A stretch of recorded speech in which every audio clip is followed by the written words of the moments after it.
Ang kwento ng pagtubos, Kabanata 6, si Cain at Abel at ang kanilang mga handog. Ang kabanatang ito ay batay sa Genesis Kapitulo 4 versikulo 1 hanggang 15. Si Cain at Abel, ang mga anak ni Adan, ay lubhang magkaiba sa ugali. Si Abel ay may takot sa Diyos. Pinahalagahan ni Cain ang mapanghimagsik na damdamin at bumulong-bulong laban sa Diyos dahil sa sumpa na ipinahayag kay Adan at dahil isinumpa ang lupa para sa kanyang kasalanan. Ang mga kapatid na ito ay tinuruan tungkol sa probisyon na ginawa para sa kaligtasan ng sangkatauhan. Kinakailangan silang magsagawa ng isang sistema ng mapagpakumbabang pagsunod, na nagpapakita ng kanilang paggalang sa Diyos at sa kanilang pananampalataya at pagtitiwala sa ipinangakong manunubos, sa pamamagitan ng pagpatay sa mga panganay ng kawan at same time na paghahandog sa kanila ng dugo bilang handog na sinusunog sa Diyos. Ang sakripisyong ito ay aakay sa kanila na patuloy na isaisip ang kanilang kasalanan at ang manunubos na darating, na siyang magiging dakilang sakripisyo para sa tao.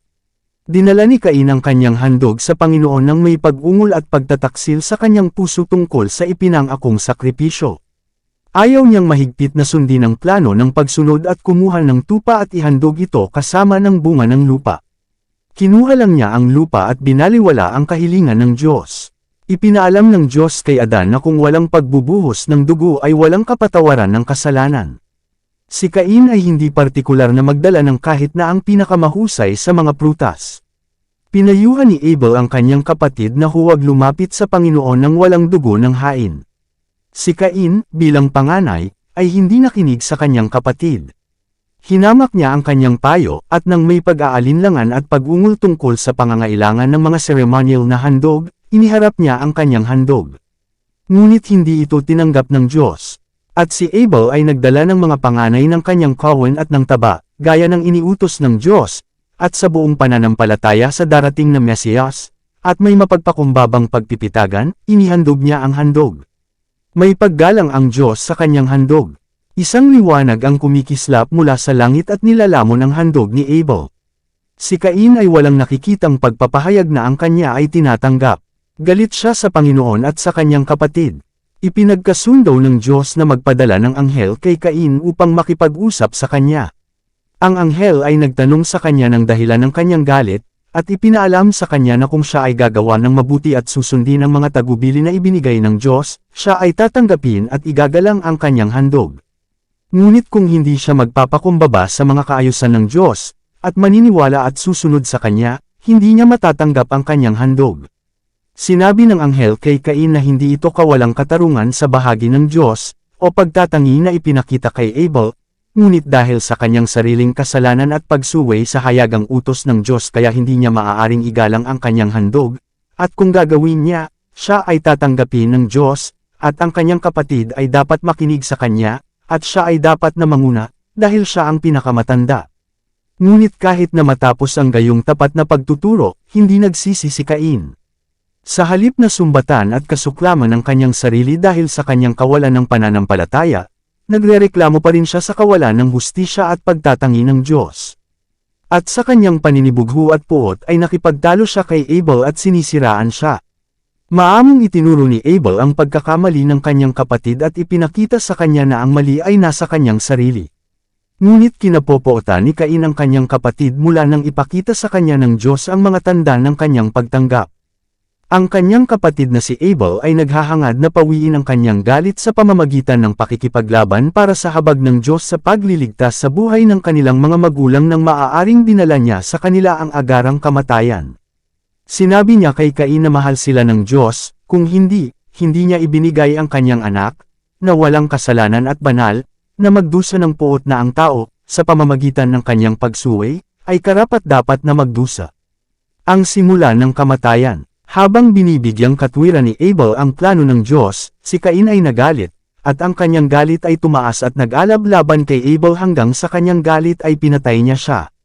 Ang Diyos ay nagtanong kay Cain para sa kanyang kapatid, at si Cain ay nagpahayag ng isang nagkasalang kasinungalingan, hindi ko alam, ako ba ang tagapag-ingat ng aking kapatid?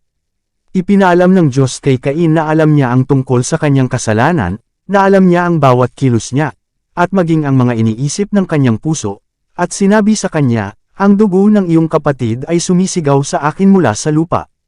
At ngayon ay isinumpa ka sa lupa, na nagbuka ng kanyang bibig upang tanggapin ang dugo ng iyong kapatid mula sa iyong kamay.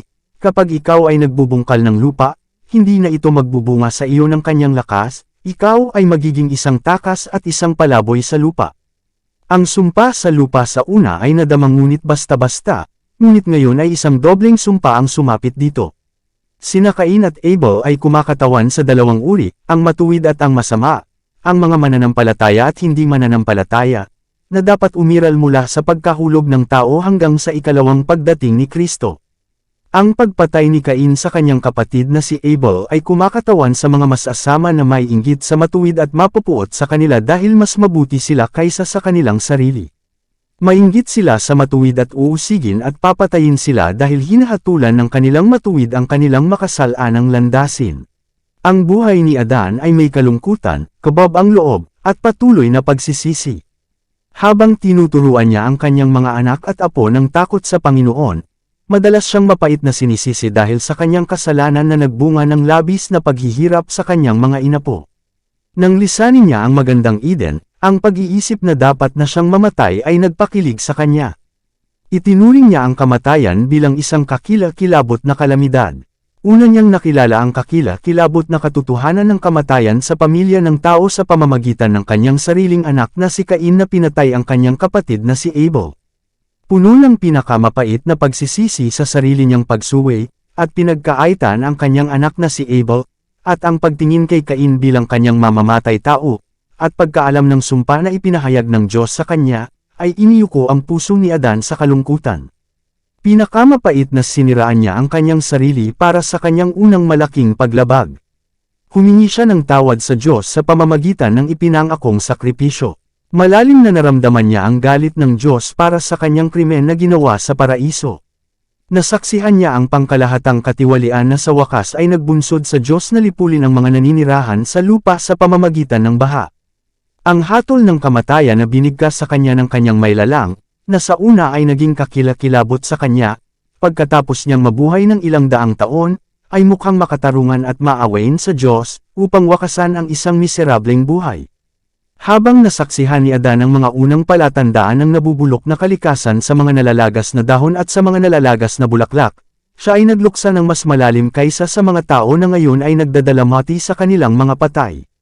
Ang laylay na mga bulaklak ay hindi masyadong malalim na dahilan ng kalungkutan, dahil mas malambot at maislan, ngunit ang matataas, mararangal, matitibay na mga puno upang itapon ang kanilang mga dahon, upang mabulok, ay iniharap sa kanya ang pangkalahatang pagkawasak ng magandang kalikasan, na nilikha ng Diyos para sa espesyal na kapakinabangan ng tao. Sa kanyang mga anak at sa kanilang mga anak, hanggang sa ikasyam na salinlahi, inilarawan niya ang mga kasakdalan ng kanyang tahanan sa Eden, at gayon din ang kanyang pagkahulog at ang kakilakilabot na mga resulta nito, at ang bigat ng dalamhati na dinala sa kanya dahil sa pagkawasak ng kanyang pamilya na nagtapos sa ang pagkamatay ni Abel. Isinalaysay niya sa kanila ang mga paghihirap na dinanas ng Diyos sa kanya upang ituro sa kanya ang pangangailangan ng mahigpit na pagsunod sa kanyang batas. Ipinahayag niya sa kanila na ang kasalanan ay mapaparusahan sa anumang anyo nito. Nakiusap siya sa kanila na sundin ang Diyos, nahaharap sa kanila ng may awa kung sila ay magmamahal at matakot sa Kanya. Ang mga anghel ay nakipag-usap kay Adan pagkatapos ng kanyang pagkahulog, at ipinaalam sa kanya ang plano ng kaligtasan, at na ang sangkatauhan ay hindi lampas sa pagtubos. Bagamat naganap ang nakakatakot na paghihiwalay sa pagitan ng Diyos at ng tao, gayunpaman, ang paglalaan ay ginawa sa pamamagitan ng pag-aalay ng kanyang minamahal na anak kung saan ang tao ay maaaring maligtas. Ngunit ang tanging pag-asa nila ay sa pamamagitan ng isang buhay ng mapagpakumbabang pagsisisi at pananampalataya sa probisyong ginawa. Ang lahat ng maaaring tumanggap kay Kristo bilang kanilang tanging tagapagligtas, ay dapat na muling madala sa pabor ng Diyos sa pamamagitan ng mga merito ng kanyang anak. Dito nagtatapos ang Kabanata 6. Para updated ka sa susunod na mga kabanata ay huwag kalimutang mag-subscribe sa ating channel Renilab TV, mag-like na at mag-share sa ating mga video. Maraming salamat po.